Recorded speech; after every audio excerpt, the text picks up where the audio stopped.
how come it takes us longer on certain things to get to the same limit that other things can take that?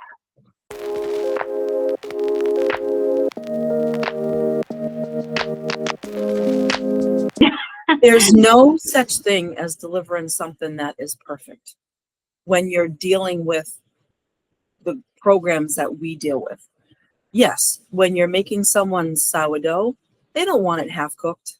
No. They don't want it tasting like dirty socks. You know what I mean? Like they don't want that. You're making a product for someone, a tangible product. Yes, it should be done right, right? Like if I was to make someone lotion and it was so runny, it just dripped off their skin. Well, that's pure oil. Like that. Who wants pure oil? Unless they're buying my face serum. If they're buying my face serum, they already know that it's 3 different oils, right? Because it's an oil-based face serum. So, but when you're talking about these types of out there in the world things, there's no such thing as perfection. It's only you having the confidence in yourself that you can work with what it is that you say you're working with. That's all. At the bottom of it. But thinking about like our conversation from earlier about like you word it differently than I word it, but it's the same thing. Like I call it comfort zone, and you called it what? Patterns. You call it patterns. So they're the same thing, just 2 different ways of working with it, 2 different ways of thinking about it. And I always say, like, we continue to do what we benefit from. Even if that benefit is a negative consequence, we benefit from knowing what the outcome is going to be. And that's a very simple way to describe a lot of things that people stay stuck in. How many people have you ever heard that, honest to God, I have never once dreaded coming to work when I work for myself. I've had employment jobs where I was like, it's that time again. You know what? It's time for me to leave. And I've had the luxury of having my own business and being able to come back to my own business, ground myself, build this up, get it to where I want it, and then decide to do something different. So I've had that luxury because I'm fearless. I'm not the type of person that will stay in a comfort zone, thankfully, for most things. Certainly for some things I do. But for some people, they don't have any opportunities. And I was thinking about like that kind of sparked a greater conversation in my brain when I was eating my lunch about people in their comfort zones. Like it depends on the person, depends on their upbringing, depends on their situation, it depends on their circumstances, it depends on where they live. Like I'm in Massachusetts. I'm like the land of any possibility that you could possibly imagine. You want to open up a travel trailer and sell your cookies, knock yourself out, you're going to be successful. You want to sell coffee, knock yourself out, you're going to be successful. You want to sell shoes, knock yourself out, you're going to be successful. Dog collars, but I live in that state of availability, of consumerism, of opportunities. I live in a state that offers that. A lot of people don't. Some people live in a state where their house is 75 miles from the closest gas station. Well, you know what? They sure as shit are not going to be putting cookies in a cart and going around selling them because cows don't have money. Right. Cornfields don't have money. Almond fields don't have money. So, and I thought about that this summer when I was actually driving out to see you. Mm-hmm. I remember getting off the highway and I was like, I don't really know about this, but there's a gas station right here. And I have 250 miles still empty, but I'm filling up. Right? And I filled up. And I am very glad that I did. I wouldn't have run out of gas, but I went a long time before I saw another gas station. We have gas stations. We have 16 gas stations in a mile radius here, right? Mm-hmm. Food stores galore, convenience stores, liquor stores, so those types of circumstances are very, like, staying in your comfort zone. It's so hard. Like, you can't recipe it, because a one style recipe will not work for everyone, because not everyone has those same types of opportunities, depending on what you're talking about, right? Depending on where they're staying stuck. And I have always, I don't know if this comes from, the crazy people who raised me or where this message came from, but life is too short to be living it miserably. And I feel like I lived a half life for far too long. And part of that, it, on one hand, it makes me sad for myself, but on the other hand, it doesn't, because every opportunity and everything that is amazing in my life right now happened while I was living what I would consider a half life.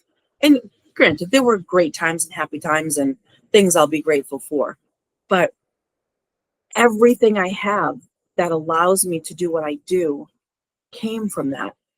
So, but that's like a push and pull, right? I wouldn't necessarily go back and change a thing. And at the time, I didn't feel stuck, because I knew, like, I had choices, you know what I mean? And as things got worse for me, my choices did change. The total flourishing transformation took till now, till this year, till October 10th, when I bought my first house, right? Maybe. Some people don't have opportunities, and thinking about, I don't, thinking about certain demographics have less opportunities than others. There's many different things that can go under that category of demographics. Yeah. So, when you had asked me earlier about, patterns, comfort zone, that kind of sparked that thought of, how would I create a recipe for that?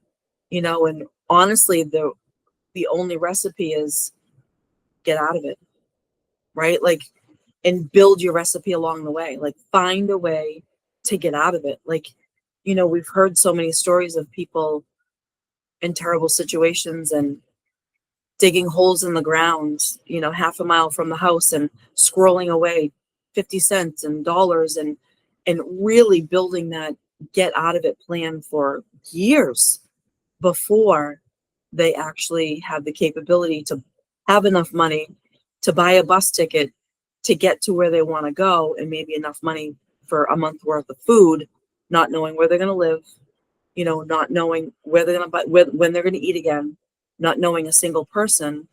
But that is far better than their comfort zone. So yeah, it sparked this whole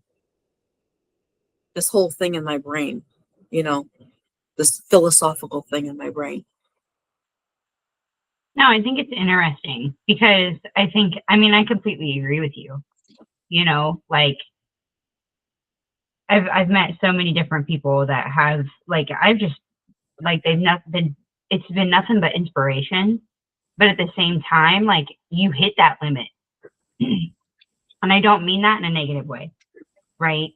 Like, I think that we all have to find, like you said, we all have to find that limit. And when is that limit, right? And, like, I've been, like, kind of looking back at some of the things that I've been, and there's still a part of me that feels like I haven't hit my limit. Limit for what? Of transformation. Yes.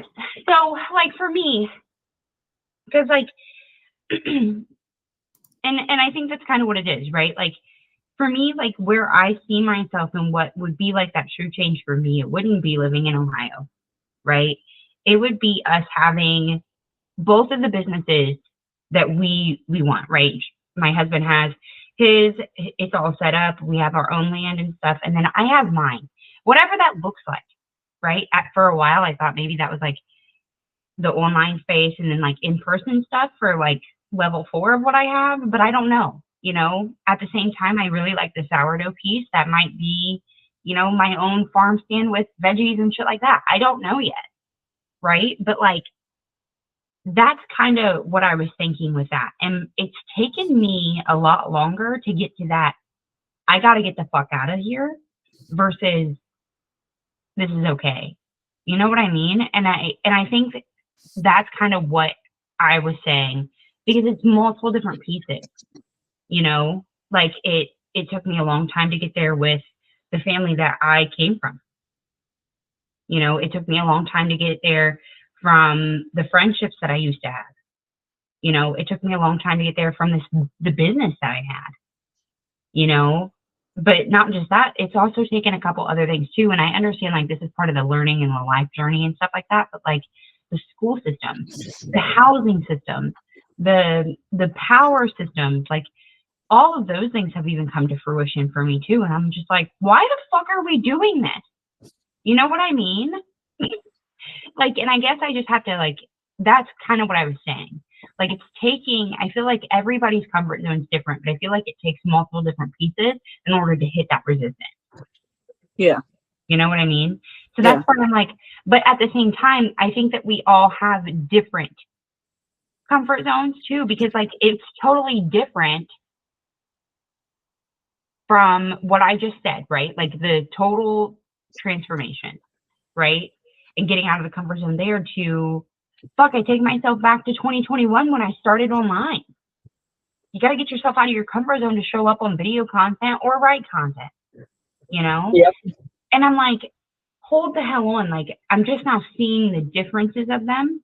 And I'm like, well, why is one less than the other? You know what I mean? And I guess to answer, it's just different magnitudes of different things, you know, but at the same time, like they all bleed into one. Yeah.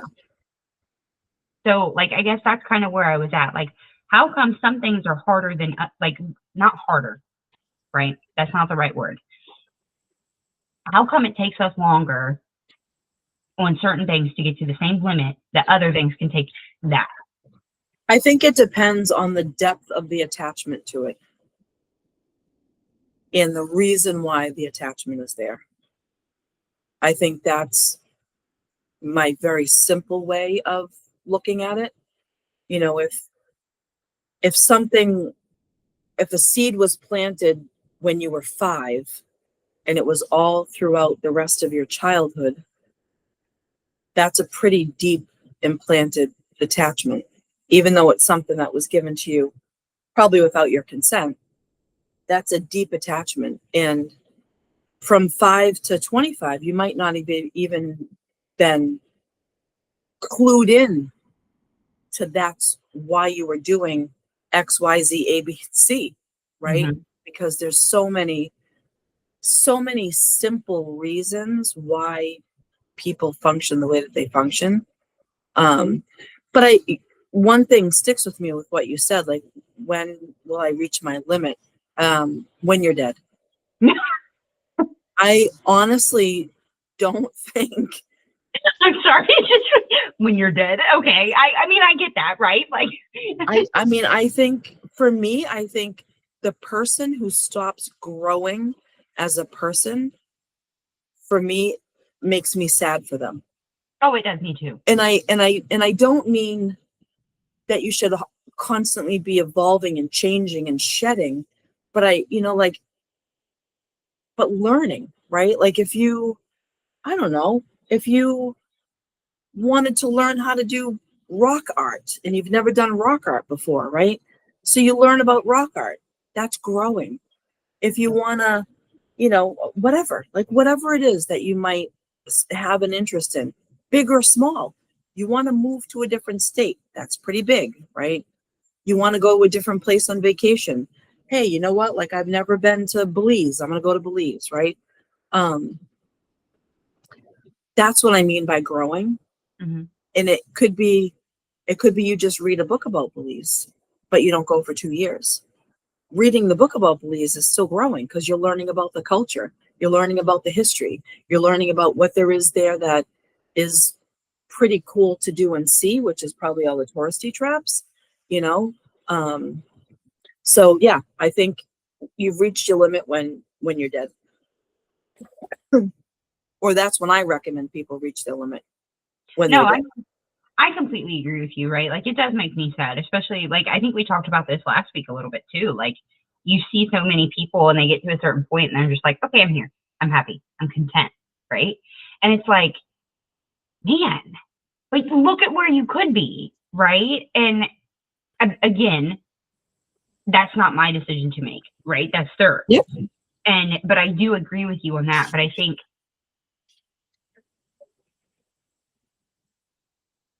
maybe what was I gonna say?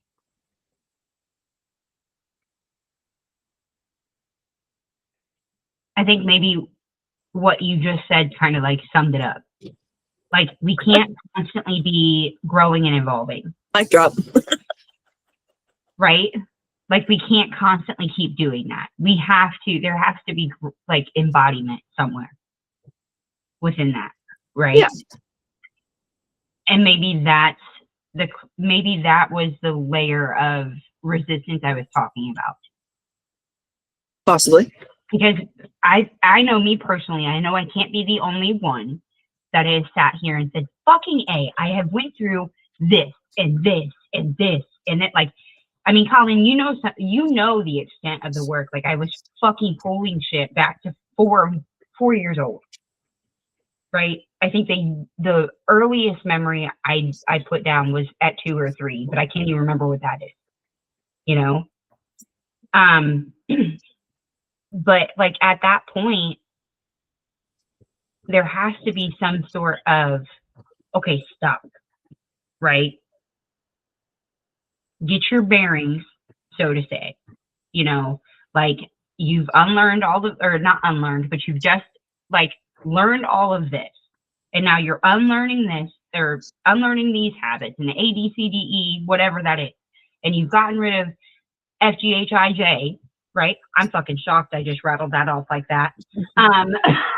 But then there has to be that level of, okay, hold on. You have to put your own feet down and like stand up and kind of embody the work that you've just done before you can go back through and go deeper. You know what I mean? Like, I feel like there has to be something there. And I think that's kind of what I was getting at. Like, maybe this is that point, and maybe this is one of the reasons why content is so hard for me, is because like it's excuse me, it's time for me to like embody what I've done, but there's a level of resistance there.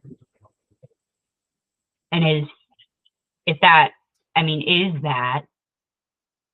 self-doubt because of not believing in yourself?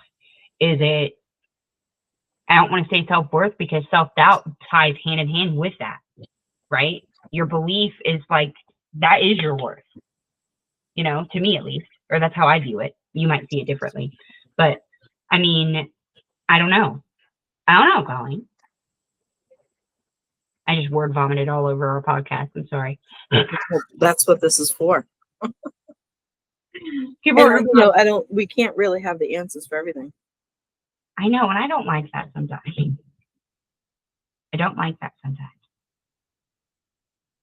But I know that that's part of it, right? Like, you have to find your answers going through it.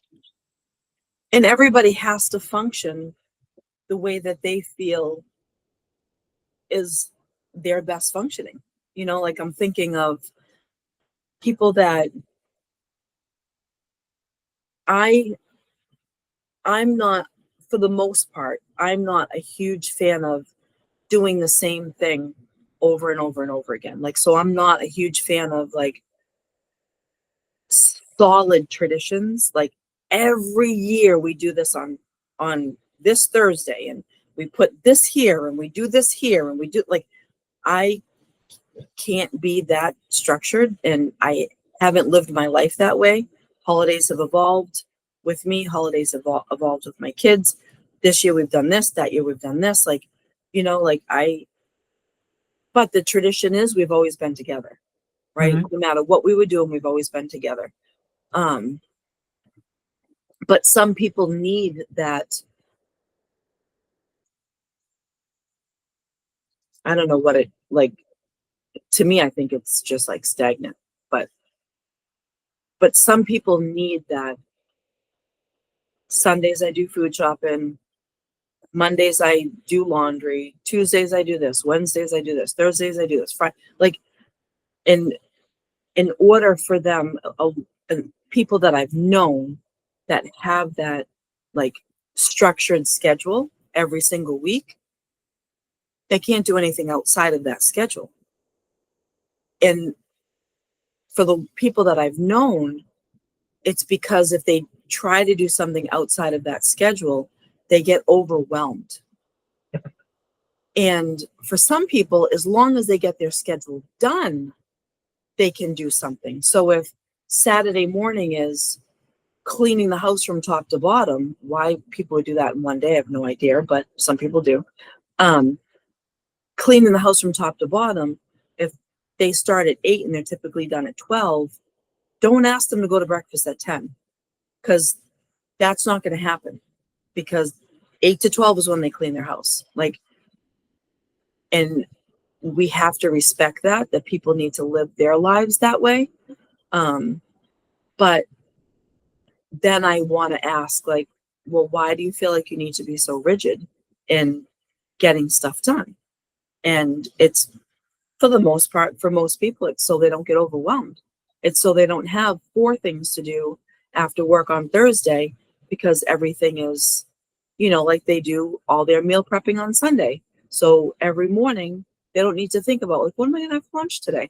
Like, it's already pre-planned, so some people are wicked smart and have all those systems in place so that they can live their best free life on their free time. And other people do it because the thought of not doing it is so anxiety provoking. It just stuns them like a deer in headlight. Like they just freeze and they can't function at all. And then of course there's everybody in between. So I was the freeze. I couldn't function when I first left my job and came online. I'm like, I don't know what I'm doing. Nobody's telling me what to do. And now I've kind of come up to that too. Like, I used to be that person, Colleen. Like, I would make my schedule, like the start of this year. It was Mondays this day, Tuesdays this day, Wednesdays this day, Thursdays this day. Do you know how bad that drove? Like, it fucking drug me through the ground. Because it was this, I was so bored. And I even gave myself time for more tasks on top of that. I was still bored. Because it becomes like, Yep. But also at the same time, like, having it willy-nilly that you just flopping around in the breeze can be anxiety provoking too. So it's finding that middle ground of, of what works. Like, I'm not a fan of starting something unless I can finish it all at the same time. Like, I will leave a mess in the kitchen if I can't empty the dishwasher, put dirty stuff in the dishwasher, clean off the counter. Like, if I can't do it all in one task, I'm not doing it until I can. And obviously the dishes don't sit in there for days. They might sit in there until I get back from whatever it is I need to get back from. But, or I won't even plan on doing something until I know I can see it from, and I don't have to rush, because I don't like to rush to get things done either. So I'm like a gremlin. You can't feed me after midnight, no sunlight, don't pour any water on me. Like, like I know all these things about myself, All right, Gizmo. because I don't remember hardly anything. So like, if I have to do something, I won't remember what I was going to do. And then and then I just have to do it all over again. So it's super frustrating. So moving into the house and getting settled has been a very slow process, but I also don't mind a little bit of visual chaos. Like, there's a few totes in my living room that I need to finish. My tree is the saddest tree I've ever had in my life. It looks beautiful now that it's decorated, but But there's some things that are left that I haven't had time to now bring down into the basement. So they're sitting in the living room. I hate that. I don't mind that they're sitting in the living room. I hate that I wasn't able to complete everything all in one day. Yep. But That gives me more anxiety than having to stop in the middle and restart. If I can be completely honest with you, like when we moved into this house, I don't know if Josh and I really like got a full 4 hours of sleep for the first week, because when Waylon was in bed, it was go, you know, like when he was in school, it was go, you know, like I'm one that if I do see like totes or boxes, like when we unloaded the Christmas stuff and whatnot, all those boxes had to go, because I will lose my head. I'm like, this is a mess and I can't see anything in my house. Like it's just instant clutter. And then my brain starts instant cluttering about all the things I got to do now to fix it. You know what I mean? So I hear you on that. And it's so funny because like I used to be that way.